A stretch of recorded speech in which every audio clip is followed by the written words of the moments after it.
Salut à tous, salut à toutes et bienvenue à ce 83e numéro de la Case du Geek en direct du festival Animasia qui se tient à Pessac au mois de septembre, 28 et 29 précisément. Alors où se trouve Pessac? Je vous laisserai regarder vous-même sur Google Maps, je ne suis pas Jean-Pierre Pernaut. Au programme d'aujourd'hui, nous aurons des news geeks, nous aurons aussi quelques chroniques geeks, tout ça dans la joie et la bonne humeur du direct d'un festival. Amusez-vous bien en notre compagnie.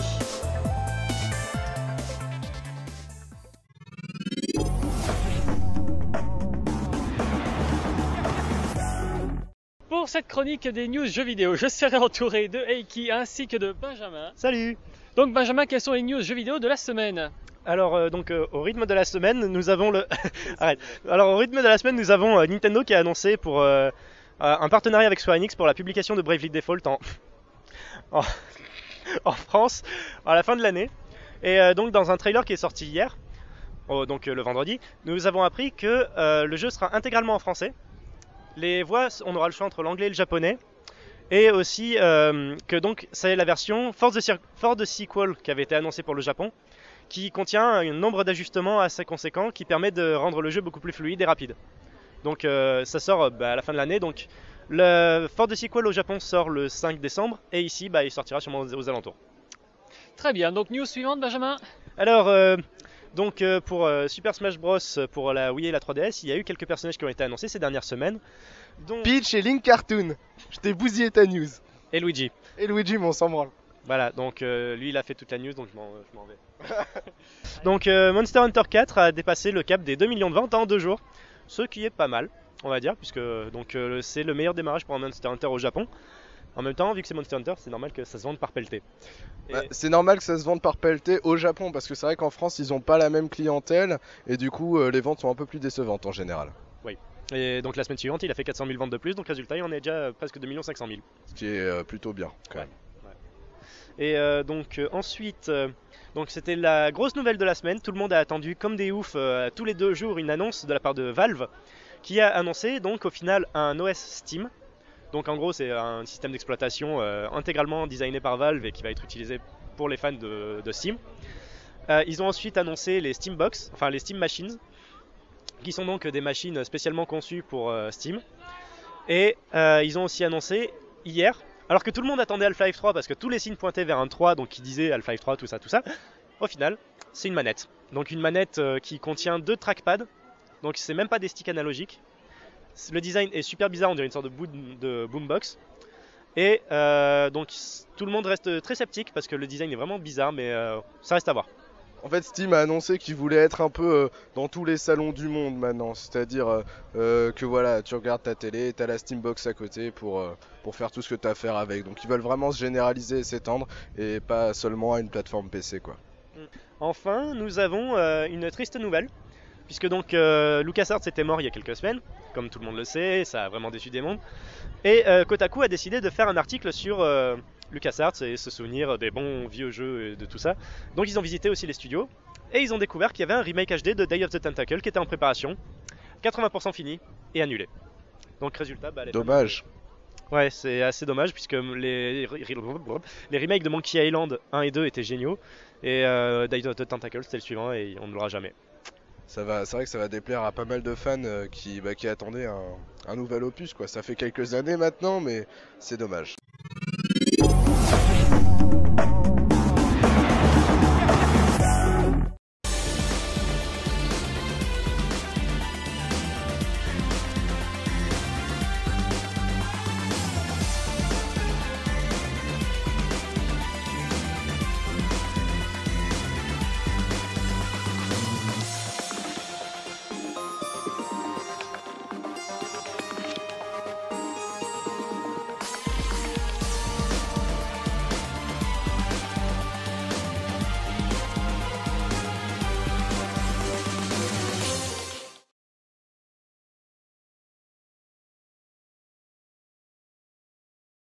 Donc bonjour à tous, aujourd'hui la chronique BD sera un petit peu particulière puisque nous sommes sur le salon Animasia et que tout un pan de la bande dessinée reste quand même les fanzines et les illustrateurs amateurs entre guillemets qu'on peut retrouver dans les festivals. Donc j'ai avec moi Stein, autant pour moi, pardon.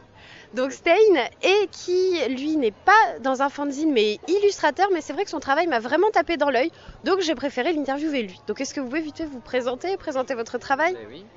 Donc moi c'est Stein, je plonge dans l'univers de la BD depuis pas trop longtemps, bon j'ai que 20 ans, hein. Donc ça fait 5 ans que je dessine intensivement, malgré que j'ai la passion depuis tout petit. Et puis voilà, donc je baigne dans l'univers du comics, les super-héros, les boîtes de Marvel, DC, c'est tout ce qui m'inspire. Donc je travaille pour être l'espoir de pouvoir être illustrateur comics bien plus tard. Parce que c'est vrai qu'en effet, par rapport à donc, tous les autres illustrateurs qui sont présents sur le festival, qui ont tous un style manga, vous avez donc un style très comics, comme vous avez dit.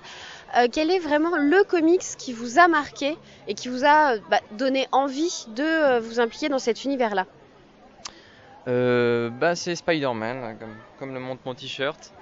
C'est un comics, un personnage que j'aime depuis que je suis tout petit. Plus facile pour les jeunes, c'est un personnage qui galère, etc. Donc on peut plus s'identifier à lui. Et donc voilà, c'est ça qui m'a vraiment poussé à mettre là-dedans. J'ai dessiné dans beaucoup de styles. C'est sûr que Animasia, c'est beaucoup axé Asie, manga, etc. Je suis vraiment décalé par rapport à ça. Mais j'aime bien dessiner des personnages de jeux vidéo, etc. Et ça rappelle un peu le thème du festival. Donc je pense avoir ma place ici. Voilà. Et donc vous voudriez être plus tard illustrateur, dessinateur de bandes dessinées, de comics, oui. De manga? Oui, tout à fait. Oui, les comics, ça me plairait bien. Je suis actuellement sur mon premier projet, voilà, que j'ai décroché il n'y a pas longtemps. Je ne peux pas vous en dire plus parce que c'est encore une ébauche. Mais oui, j'aimerais vraiment percer là-dedans, d'où mon cœur. Et donc sur le même stand que Stein, il y a donc son amie Sweeney qui elle aussi fait des très beaux dessins dans un style différent. Donc je vais vous laisser vous présenter, Sweeney. Vous présentez-vous, votre travail, ce que vous faites dans la vie. Ok, alors je m'appelle Sweeney Boo et je suis illustratrice depuis quelques mois, mais je suis aussi lettreuse de BD pour un studio. Et j'ai eu mon bac et je suis inspirée par le cartoon, le comics grâce à mon copain et voilà. Parce que oui, donc votre copain, si je ne dis pas de bêtises, c'est Stein. C'est ça. Voilà, l'illustration à la maison. Donc vous avez un style de dessin particulier, très féminin, mais féminin un peu caricatural. Et vous aussi, donc inspiré des comics. Vous aussi, c'est ça qui vous... Oui, c'est ça. Après, j'aime beaucoup l'exagération, mais bon, on va dire exagérer les hanches et la poitrine comme du cartoon, avec des petits pieds, des choses comme ça. Donc c'est plutôt origine américaine et plus que manga ou BD française. Ouais, c'est plus vers là-bas. Et donc vous, quel serait le comics ou la bande dessinée franco-belge, enfin l'œuvre qui vous a donné envie de vous lancer là-dedans et de devenir illustratrice? Quand j'étais gamine, c'était les dessins animés de Disney. Encore, tout ce qui est dessin animé, etc., j'adore. Et après, au niveau BD, ça va être... je suis une grande fan de Lou, qui m'a beaucoup plu quand j'étais enfant, et Witch, que je pouvais lire dans les Unimags, et choses comme ça. Donc tout ça qui m'a encore plus donné envie de continuer. Donc merci beaucoup. Donc je vous invite également à aller découvrir son travail sur son site et sur sa page Facebook. C'est tout aussi joli que ce que nous présente Stein dans un style différent. Donc c'est Sweeney Boo. Donc bravo, puisque c'est vraiment magnifique. Merci à vous et à la semaine prochaine.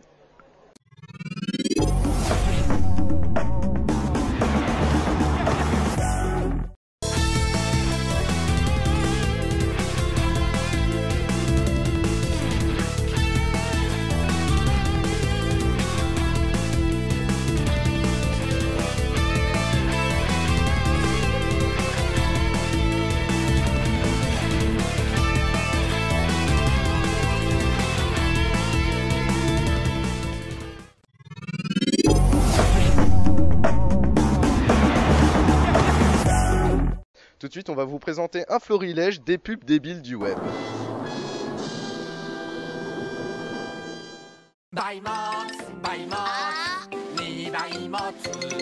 濃縮セボンネオは専用空気穴が適化に最適な空気圧を作り、とろーり濃縮洗浄液を3つの溝が最初から最後まで一定適化する安定洗浄システム採用。しかも濃縮だから洗浄力も香りもどどすごい。2ヶ月間トイレいつもきれい2倍長持ちトイレにアース濃縮セボンネオ。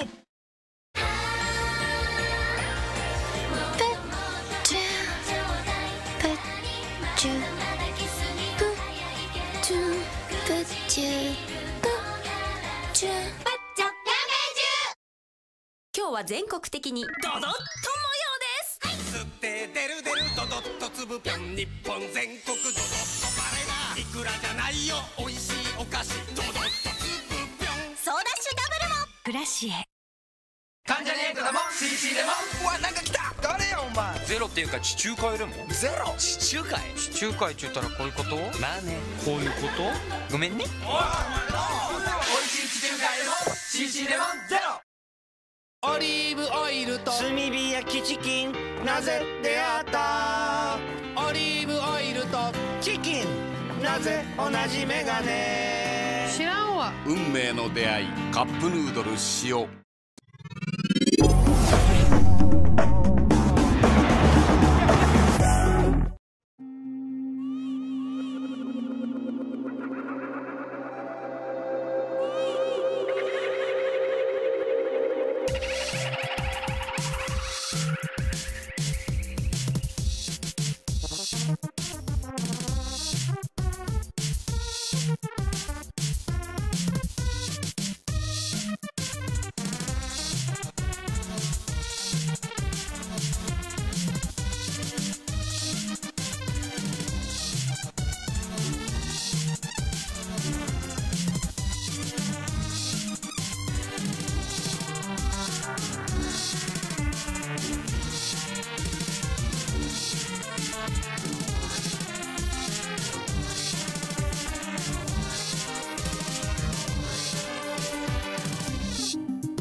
On vous remercie tous et toutes d'avoir suivi cette émission du Festival Animasia.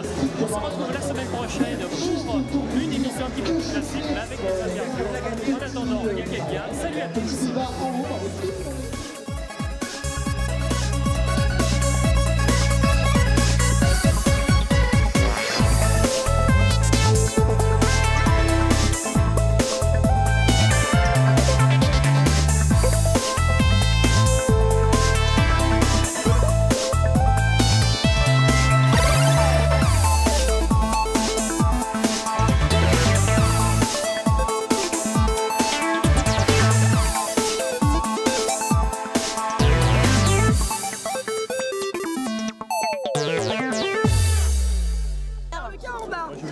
On dirait pas que mais occupé, à manger, ça peut vous arracher les dents. Le carambar, il faut bien l'humidifier. Ah, celui au caramel, il est bon. Comme ça, on le mordit un peu.